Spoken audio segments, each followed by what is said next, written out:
I visited my grandmother over the weekend, and we started to watch a show together. We watched 2 episodes before I left and promised to text about the episodes as we watched them. Problem is, from the 3rd episode on, there have been many sex scenes, some of which are relevant to the plot. How can I love binge Seinfeld?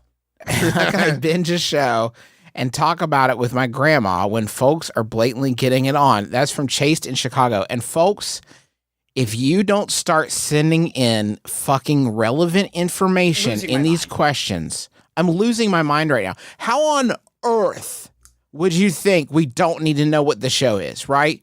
What if it's Mad About You? And I'm supposed to talk about Paul Reiser and Helen Hunt. I've got all this great Reiser material, Reiser Shine, etc. Yes. And I can't fucking do any of it because I don't know what show you're watching. Yeah. There's a lot of porking. I'm gonna email him. Yeah. I'm gonna email him. Email him right now. Email him, and let's find out if we get an answer by the end of the show. If it is Mad About You, just send just send Mad About You ? Twas it Mad About You? Was it? First of all, don't be so close-minded. Your mom's mom or dad's mom probably. I mean, they porked at some point, and that's why you're here. Right, in a roundabout way, their porking led to your parents' porking, which led to even if your parents happen to be adopted by this grandparent, I guarantee they porked it at some point. They probably porked. Yeah, they probably did pork. That's a good thing to say. That's one good thing is like I'm glad you did this. Probably, you know what I mean. Like I'm glad that you probably. I'm glad you probably did this because otherwise I wouldn't be sharing this moment with you. Maybe like when you get to that sex scene, like text your grandma and say like, I really like this episode, but I was confused by that one scene where they seem to be just slamming their bodies into each other. What's that about? They were really slapping shanks, and I'm not quite sure what the purpose of that was, Grandma. So tell me now. Yeah. What was even happening there? What's that? What is that? Did that hurt them? They seemed to be in pain of some sort. I couldn't place it. Are they okay? They seem to be laying down in bed, but very exhausted. So please tell me why it was. Did they run? Are they okay? What happened? Is it a sickness? Justin, are you done drafting the email? Yeah, the email has been sent. All right, and now we wait. Chased in Chicago. Option 2, you text your grandma and be like, I really like this episode, especially the part where they fucked. Or you could just... That's nothing. bad. That's not helpful. Yeah. Sometimes you just say stuff that's not helpful, and it's a joke of how bad helpful it is. Then what would you do? I mean, unless it was like, Skinamax. I bet there was stuff that happened in the episode that was not slapping shanks.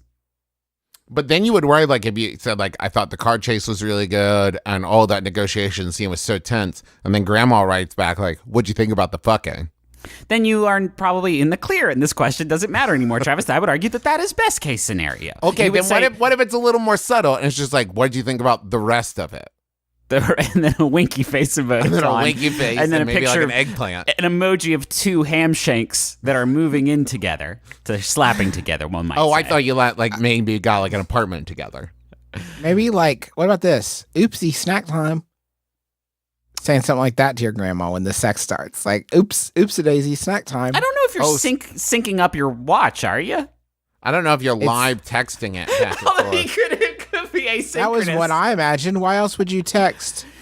Text about the episodes as we watch them. Yeah. So wait a minute. I'm just going to get a bunch of I'll be middle of my day, and my grandma is going to be like, oh, man, I tell you what, The Rock has really got these ballers around his finger, huh? Anyway, I can't believe he went to this. Wait, did you get an answer back? Random text. Is it ballers? Did you get the answer back?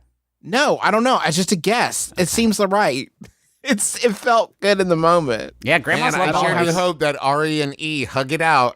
Like, I'm betting it's either Ballers or Entourage. That's my bet. You think it might be Entourage? Definitely Ballers.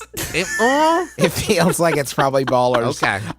A show that may only I feel like Ballers. Okay. I feel this way about a lot of entertainment programming, but I feel this way definitely about Ballers, where it's like a fake. Mm-hmm. It's like a facade. Yes. Yeah. And if I walked in through the front, like on a soundstage, if I walked in through the front door of Ballers, it would just be 2x4 supports and paint cloths and everything. Like there's no actual show in there. Like you're not actually, like they only shoot enough to do like the montage of please don't cancel your HBO because Game of Thrones ended we got lots of other things. It's like at some point, like somebody said to Dwayne The Rock Johnson, like, hey, we're good friends, right? Will you come see my community theater production of Cats or something? And Dwayne The Rock Johnson said, I can't. I'm in a new show that I need to film. And they're like, oh, what's the show about? And he's like, it's called Ballers. And it's a real show. And it's definitely a real show. And then they're like, I can't wait to see previews for it. He was like, and then he had to go to someone and say, please help me make previews, but we can't say what day or time it's on. We don't want people to watch it. And so it only exists in preview form. Okay, so just a quick update. I am looking at a Vulture recap of Season 1, Episode 3 of Ballers, which would be the inciting episode. It's called Move the Chains. And here's just a little excerpt from their recap. Thanks to this episode, I practically see Reggie's whole arc mapped out for the rest of the season. While he claims to be looking out for his boy Vern and even telling Spencer he's mostly pissed that he wasn't consulted about the ideas that he had for his friend and his brand, we later learn that that's all bullshit. And then more stuff. Next paragraph. But enough about Reggie. Let's get to Ricky smashing Alonzo's mom. So it seems like maybe it's Ballers. Okay. It could be Ballers. Because I think episode 3 is the episode, if I remember correctly, let me go through my notes. This is the one where Ricky does smash Alonzo's mom.